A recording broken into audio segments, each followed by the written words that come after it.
Hello guys, welcome to my channel. So in this video tutorial I'm going to show you how you can change your country or region in your Microsoft Store in Windows 11. So I will show you the perfect process. So let me start the video.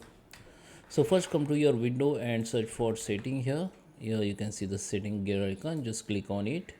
Now we need to click on this tab time and language here, and here you can see the call language and region. You need to just click on that, and here you can see the country or region option. You can change from here. You can select your country or region from this list. Once you select the list, okay, you can also change that regional format language. Okay, if you want to change the regional language, you can change it. Once you change, you need to select it by clicking on it. Okay, if you want to change with the Italy, just click on it, it will be changed here. Once you click change it, just come on your window, restart your PC. After you restart, you can check your Microsoft Store.